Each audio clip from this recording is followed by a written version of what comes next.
এমনও পীর আছে এখনো পেশাব ফিরে পানি লাই না। আমি আপনার মুরিদান কত আছে বলে 1010 আছে, বলে পেশাব ফিরে পানি নিলেন না কেন?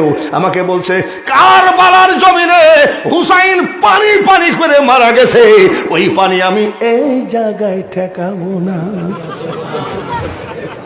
আমি ছাত্র জীবনে 40 দিনের জন্য তাবলিগে গেলাম।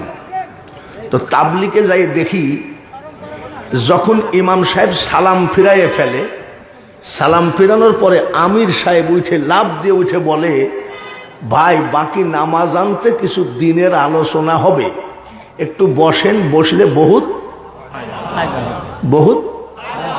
আমি মনে করলাম এদের ফায়দা যে কি আমি তাই দেখব। তারপরে দেখি ওরা প্র্যাকটিক্যালি হাদিস দলিল বলতেছে, সাহাবীদের কাহিনী বলতেছে, দিনের দাওয়াত দিচ্ছে।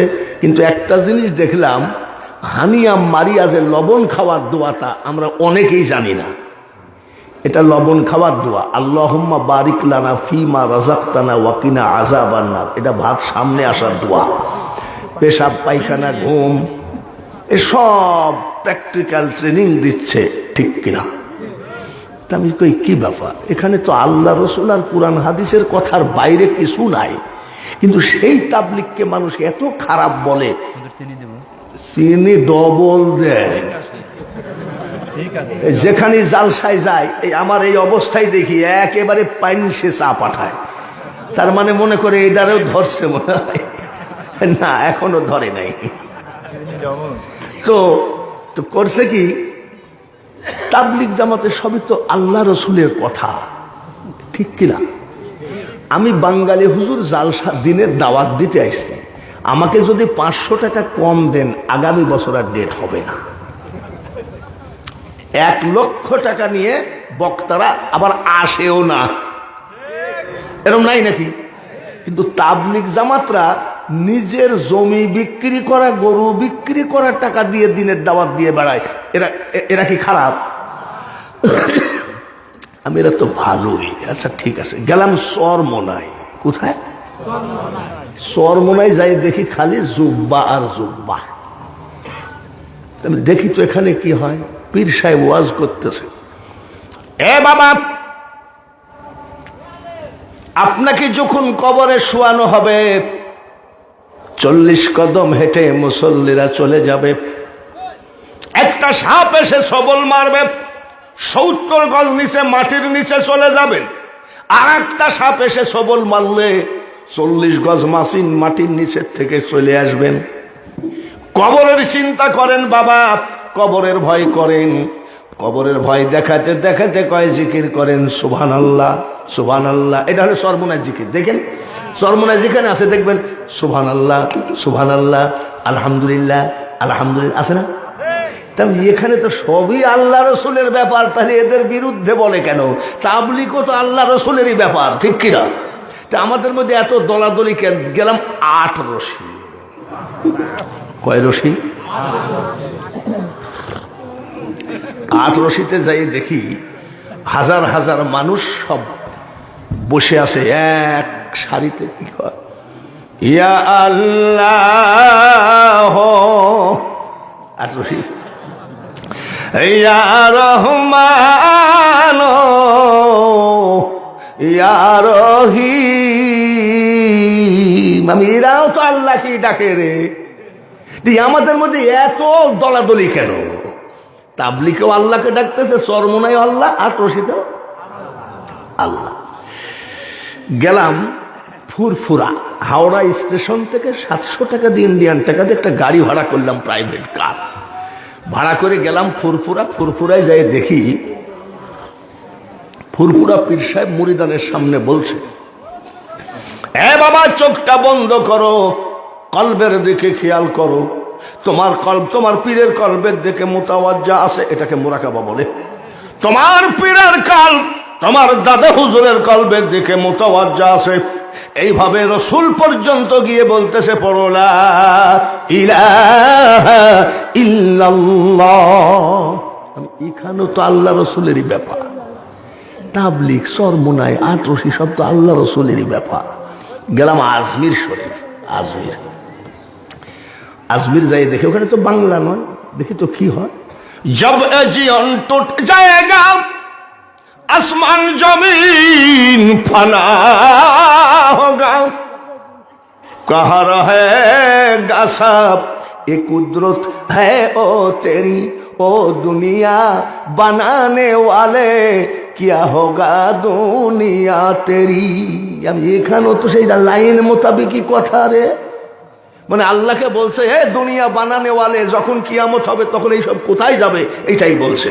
আমি এটাও তো ঠিক আছে রে, আজমিরও ঠিক আছে, ফুরপুরায়, চরমোনায়, তাবলিগ, আটরশি, দেখি শাহজাদপুরে আমাদের কিছু লোক মুরিদ হইতে আসে, ওইখানে একটা কওমি মাদ্রাসায় আমাকে প্রধান বক্তা করেছে।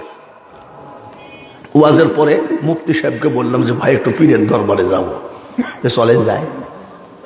পীরের দরবারে ঢুকলাম তো জিকির করতেছে সব গোল হয়ে বসে, চন্দ্র সূর্য গ্রহ তারা আল্লাহর জিকির করে তারা, মানুষ হইয়া তোমরা কেন আল্লাহ আল্লাহ করো না। আমি এখানেও তো আল্লাহ, আমাদের মধ্যে এত ঝামেলা কেন? আমি এই টেনশন আমার চাই না। গেলাম চিটাগাং মাইজ ভান্ডার, মাইজ ভান্ডারে যাই দেখি এক পাগল বসে বসে গান গায়, কোন সাধনে পাবো খোদারে এ ভান্ডারি ধন রে, কোন সাধনে পাবো খোদারে।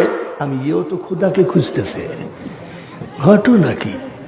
সব ঘুরে এসে গেলাম লালন সার মাজারে। আমার বাড়ির থেকে 5 মিনিট হাইটে গেলেই পাওয়া যায়। দেখি তো কি হচ্ছে, দেখি এক বাবাজির মুস 25-26 বছর মুস কাটেনি, মুসগুলো হলুদ হয়ে গেছে। হলুদ হয়েছে কি জন্যে? এই সাদা কাগজটা যদি রান্নাঘরে রাখা যায় তাহলে কয়েকদিন পর হলুদ হয়ে যাবে। কিসে? ধোঁয়ায়। কিসে? তাহলে ওনার মুছেও মনে হয় কিছু ধোঁয়া লাগছে। এটা কি চুলার ধোঁয়া তা আমি বলতে পারবো না। তো হলুদ হলে হবে কি? দেখি তো লোকটা কয় কি, দেখি তো। চুপচাপ বসে আছি আর কয়, ডুবায়ে ভাসাইতে পারো কাইতে তোমায় ডাকি আমি, ইলাহিয়াল মিনগো আল্লাহ বাদশাহ আলম পানা তুমি। আমি এরাও তো সেই ডুবায়ে ভাসাইতে পারো তাইতে তোমায় ডাকি, ইলাহি আলমিন গো আল্লাহ। এরাও তো আল্লাহকে বলতেছে, খালি মুস্তা হলুদ আর কি। তা আমি আবার বলছি বাবাজি একটু ভালো করে গান গাও। তখনও চিন্তা করছে মৌলবি আমাদের লাইনের লোক, একটা ভালো গান গাও। তো বলছে কাশি টাশি দিয়ে গান গাইছে। গানের একটা ভাব আছে না? আমার বয়স তো 75, তো লোকটা আমার একটা গান ধরিছে, চলিতে চরণ চলে না। চলিতে চরণ মানে কি? দিনে দিনে অবসর আগের বাহাদুরি এখন গেল কই। এ তো মারাত্মক গান রে। এক সময় মাইক ছাড়া 5 ঘন্টা চিল্লাইছি, এখন মাইক হলেও ভয় লাগে যে পারবো কিনা। তাহলে আগের বাহাদুরি কি আর আছে? চলিতে চলন চলে না, দিনে দিনে অবসর আগের বাহাদুরি এখন গেল কই। আমি আবার 10টা টাকা দিয়েছি যে ভাই তুই আমার মনের কথা বলিস, তুই গা।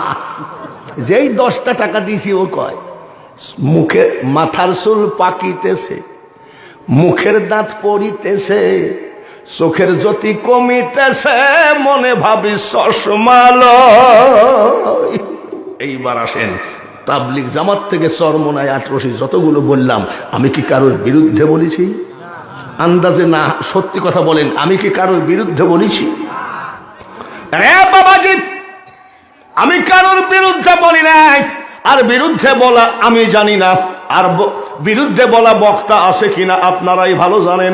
আমি একটা কথা বলতে চাই, মাইজ ভান্ডার যাও, 18 যাও, চরমোনায় যাও, ফুরফুরায় যাও, যেখানেই যাও না কেন, মন গড়া ভাবে ইবাদত করলে ওই ইবাদত আল্লাহর দরবারে পৌঁছবে না। পীরের দরবারে মুরিদ হয়ে কয়, পীরের দরবারে মুরিদ হও, আমি তাও নিষেধ করছি না। এমনও পীর আছে এখনো পেশাব ফিরে পানি লাই না। আমি আপনার মুরিদান কত আছে বলে 1000 10 আছে, বলে পেশাব ফিরে পানি নিলেন না কেন? আমাকে বলছে কারবালার জমিনে হুসাইন পানি পানি করে মারা গেছে, ওই পানি আমি এই জায়গায় ঠেকাবো না। এইগুলো কি দলিল না মন গড়া দলিল? জোরে বলেন ঠিক কিনা?